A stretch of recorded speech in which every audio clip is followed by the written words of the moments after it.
I told this is going to be another movie review. This one's called Mrs. Miniver. Sorry, I had a frog in my throat from the tacos I ate earlier. Highest grossing film of 1942 and winning 6 Academy Awards, including Best Picture, Best Director, Best Actress, and Best Supporting Actress. It was the first film with the plotline centered in the World War II to win an Oscar for Best Picture, and also the first film to receive 5 acting nominations at the Academy Awards. I hated this flick. I'm giving it 1 out of 5 stars. Overall, I'm giving the disc 1 out of 5 stars. Walter Pidgeon looks like J.R. Bob Dobbs from Church of the Subgenius. I didn't like him in Manhunt either. This is the second Walter Pidgeon movie that I've seen that's a real stinker. It's a war propaganda movie. Just like the 2 shorts, but I actually like the Van Johnson short better because at least it had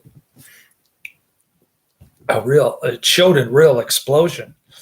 All the explosions in this movie are off camera, or it's just a burning plane or something. Not very interesting. What does the movie poster say? Voted the greatest movie ever made.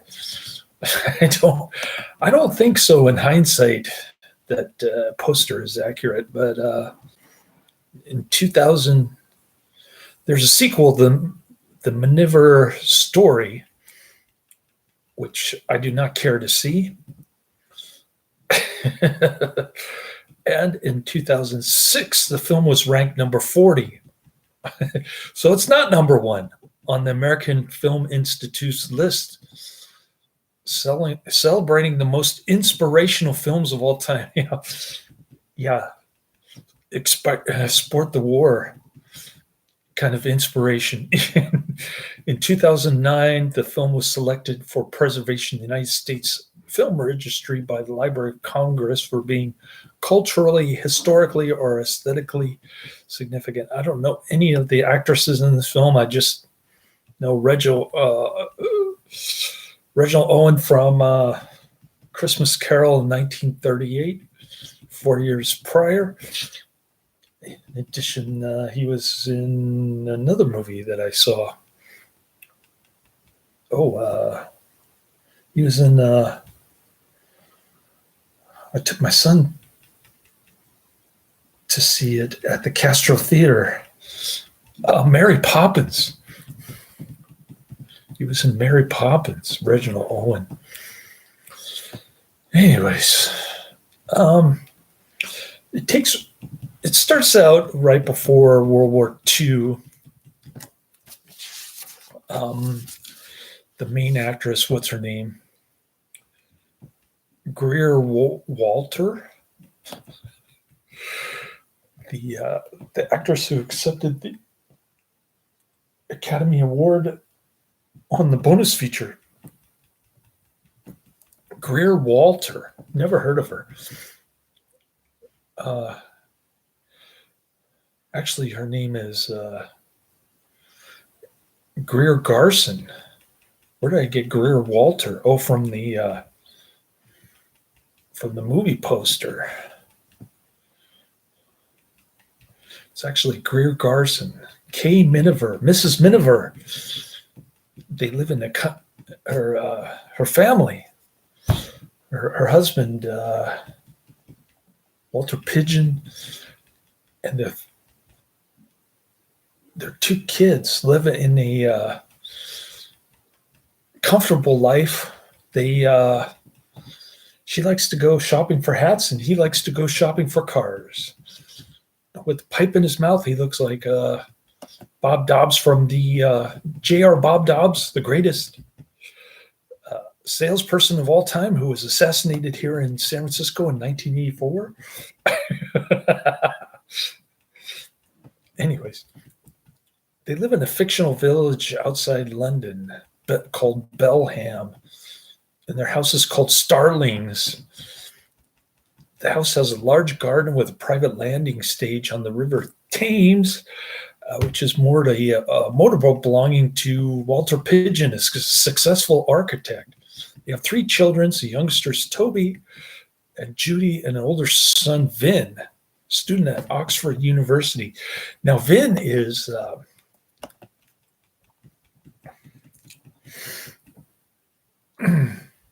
oh, and they have live-in staff, Gladys and Ada, the cook. Gladys, the housemaid, and Ada, the cook. All right. So, large, bustling family there at the Starlings. And Walter Pidgeon doesn't have a British accent at all. So, leading up right to the war, as World War II looms and Hitler invades Poland.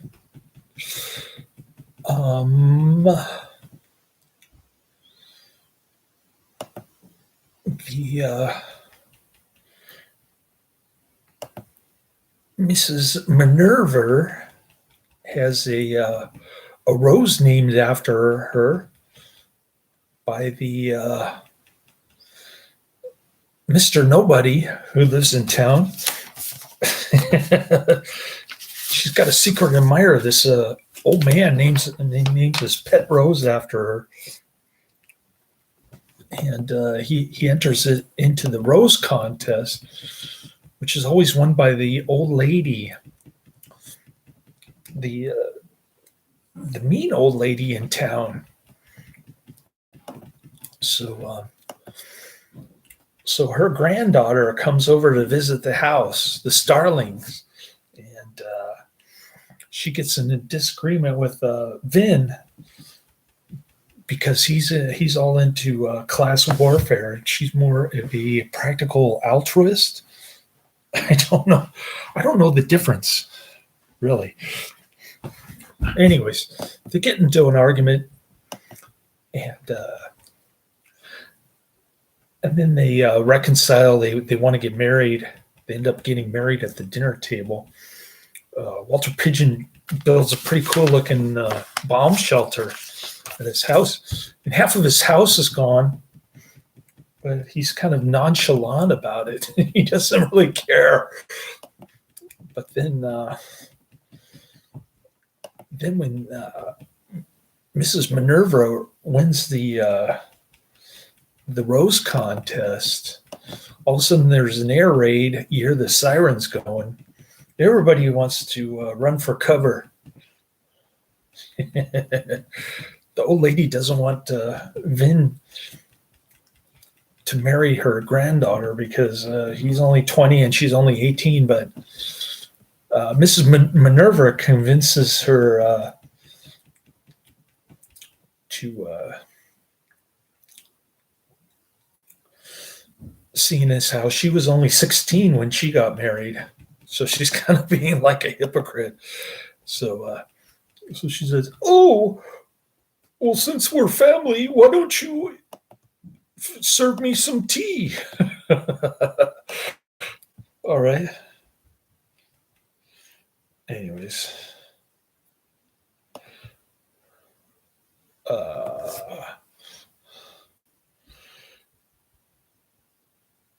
she initially she goes off to Scotland or something, but then she comes back, and Vin's all excited. They only met 3 times, and they start kissing already. They're madly in love with each other. Anyways, during the flower competition, which is the biggest thing in town, apparently. This is 1942, after all. And you see Walter Pidgeon and Mrs. Minerva sleeping in separate beds, like Leave It to Beaver or something. Anyways,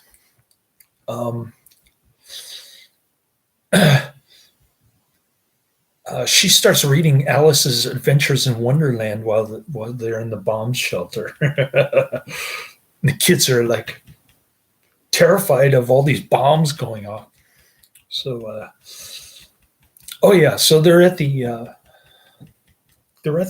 flower competition. I was going to say, I keep jumping back and forth on the storyline. I'm not reading it much off of Wikipedia. I'm trying to go by memory. It is a long movie, way too long. 2 hours 14 minutes. Really? I'm gonna take my nap, watch another 2 hours 53 minutes movie, and then wake up, try to get through uh,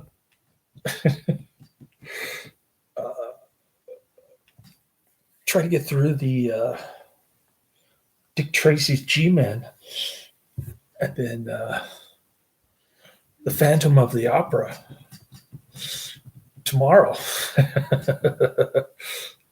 Oh, I got a visitor. Who's in the chat room? Speak. Anyways, so the air raids go off while there's this flower show competition going. This silly thing with the choir and everything. It's like a church event thing. And so the old man wins the prize because the old lady forfeited her foregone conclusion trophy to him.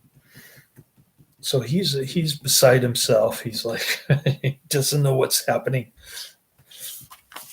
And I didn't even recognize Reginald Owen in this one, by the way. Well, I got a thumbs up already. Must be my son.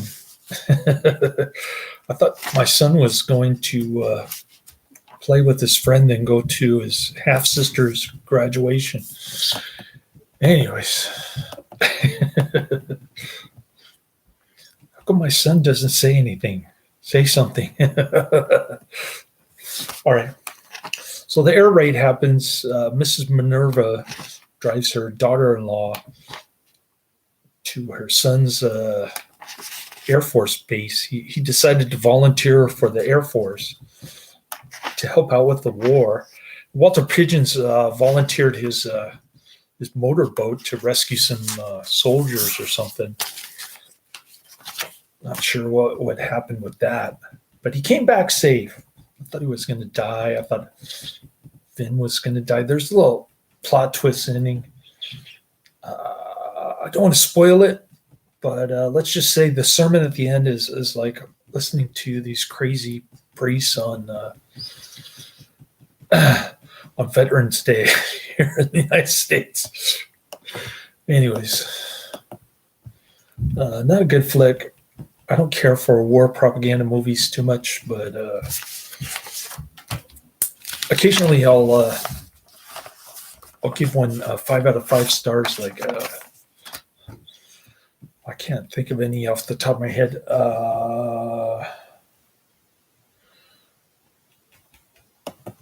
From Here to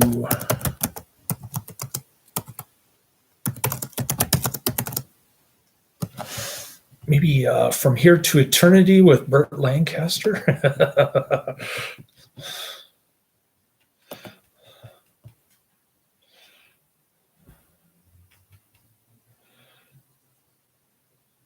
Yeah, 1953 American drama romance film.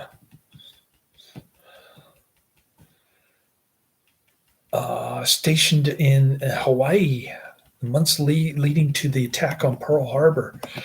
Burt Lancaster, Montgomery Clift, Deborah Carr, Frank Sinatra, and Donna Reed. That's probably my favorite out of all the war propaganda movies.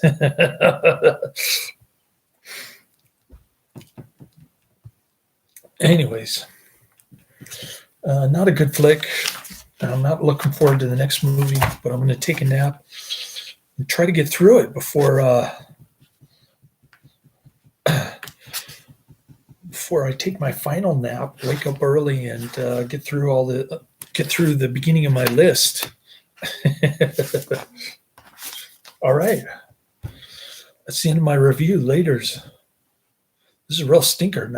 Not highly recommended. Not check it out, but skip it. Laters.